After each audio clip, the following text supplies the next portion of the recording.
So you notice here in this text, 17 and 18, he only uses the descriptions, first one and last one.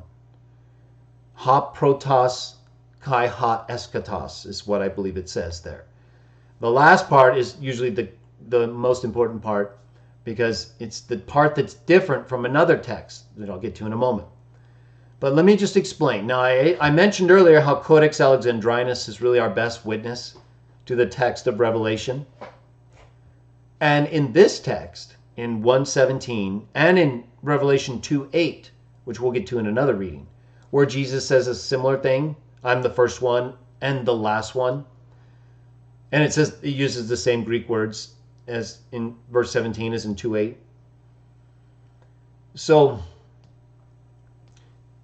those texts are said here, but the reason that this is often brought up in a context where people try to show Jesus as Jehovah is because in Isaiah 44:6, Jehovah says something very similar, but he doesn't say the same thing.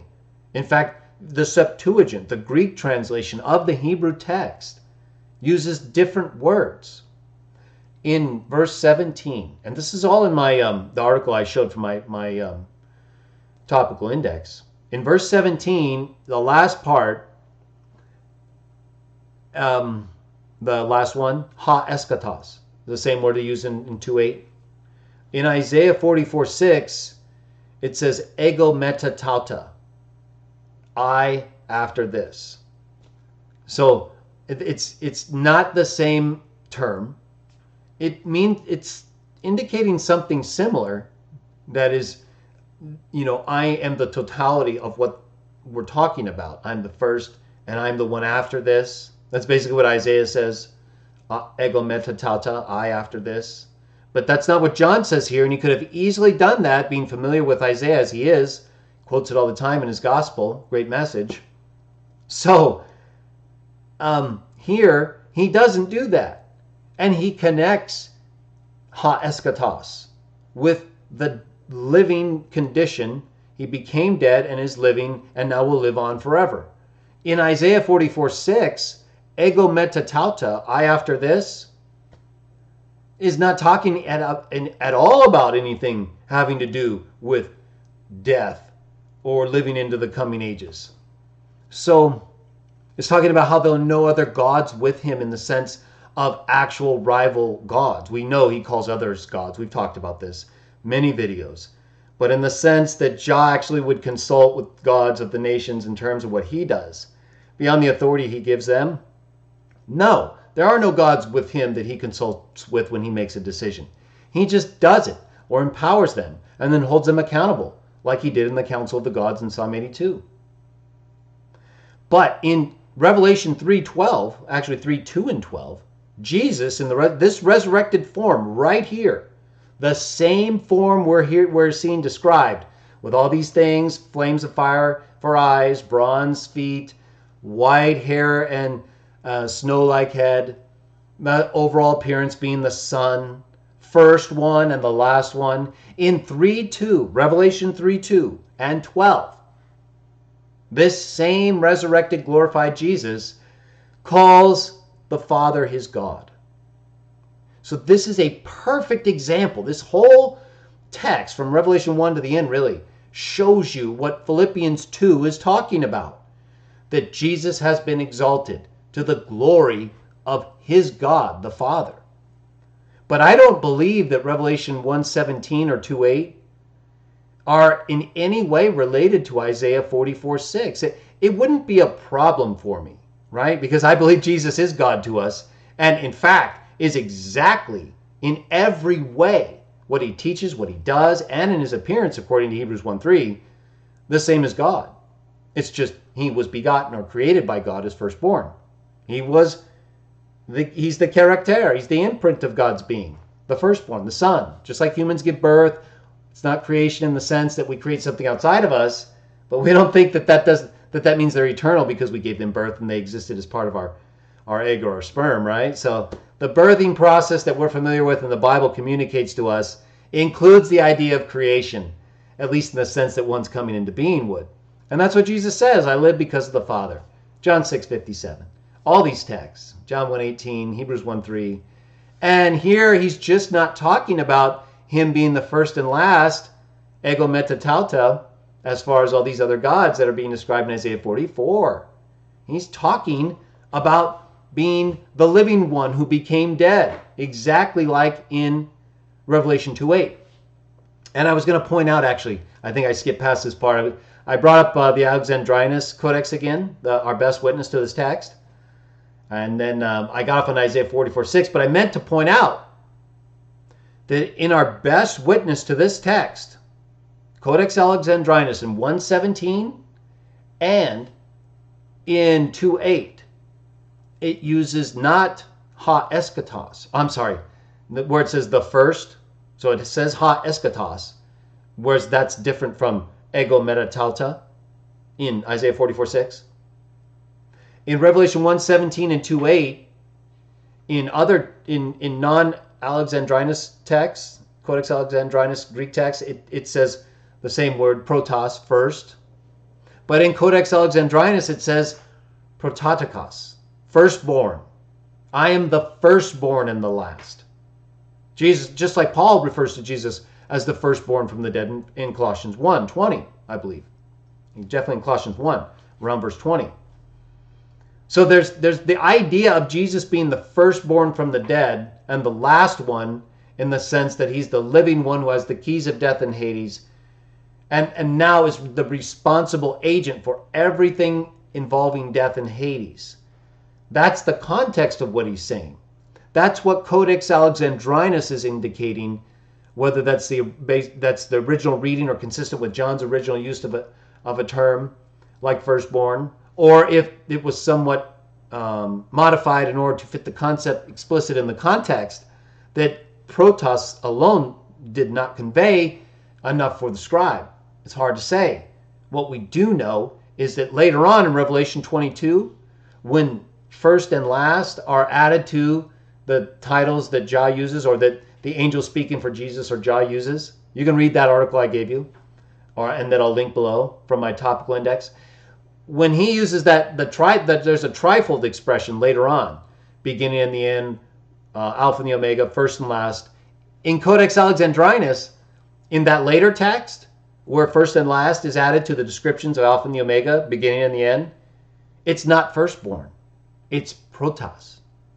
So clearly, the scribe of our best witness to the text of Revelation did not see a connection between Jesus' use of only first and last, not Alpha and Omega, beginning and end, and first and last, in Revelation 1:17, 18, and 2:8. The scribe of Codex A did not see a connection clearly between those two texts which use firstborn and Revelation 22, the text where first and last is used. And again, I say, as I say, and point out even in my article from back in around 2000, in that section from my JWD2, for us it doesn't matter, because we can accept Jesus as Jah in every sense in which Jah allows him to represent him, which is pretty much everything, right? I mean, he trusts him implicitly and gave him the name above every name, which was probably his own name, because he's acting as God on Jah's behalf until he restores the entire earth to a paradise, right, Paul? 1 Corinthians 15. And then what does he do? He gives it back. That's the special relationship the Father and the Son have, and that the Father also has with his other sons, but just not the same as the special one he has with the firstborn.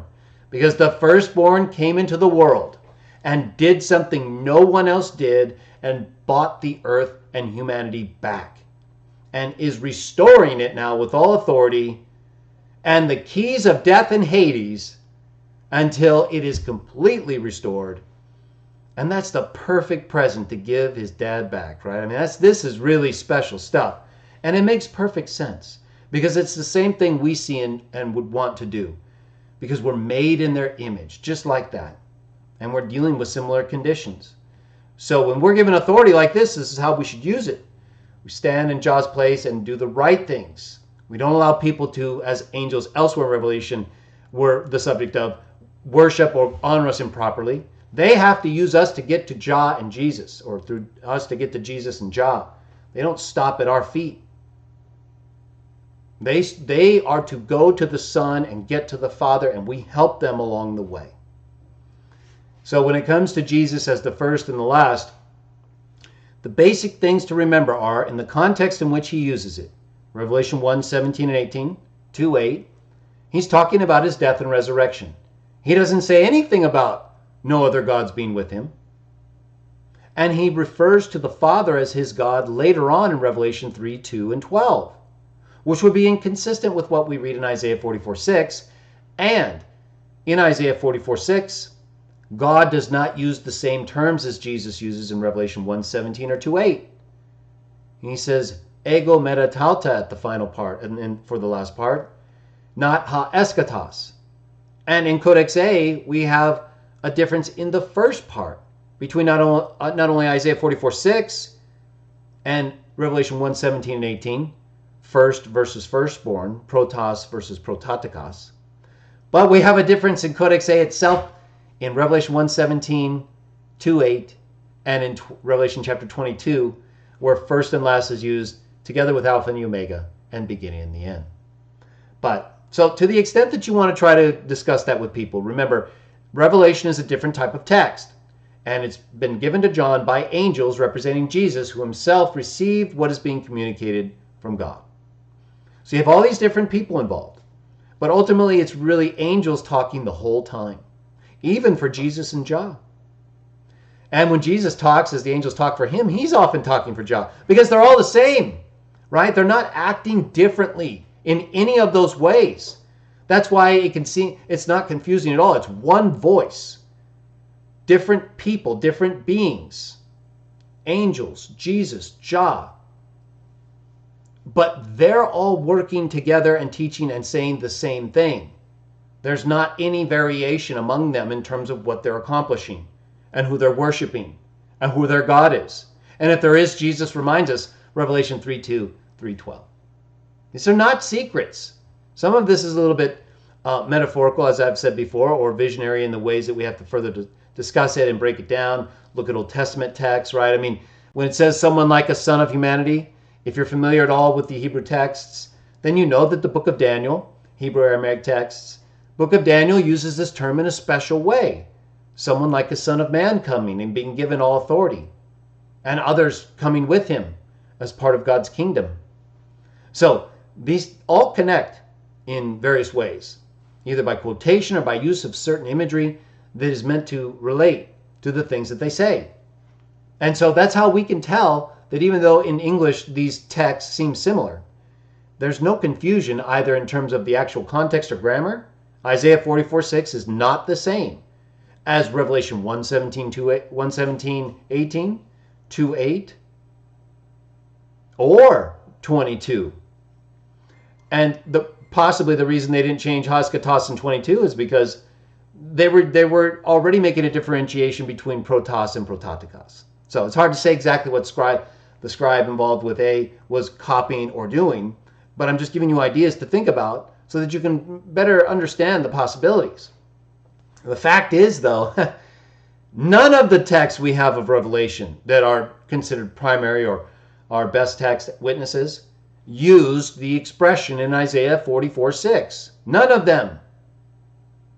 None of them say ego metatauta, like God does in Isaiah 44:6.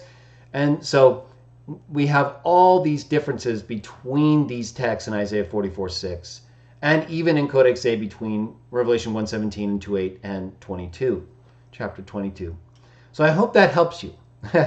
And if it's still a little too confusing in terms of, Isaiah 44:6 using ego metatauta versus the last ha eskatos in Revelation, that's okay. Just know that there's a difference.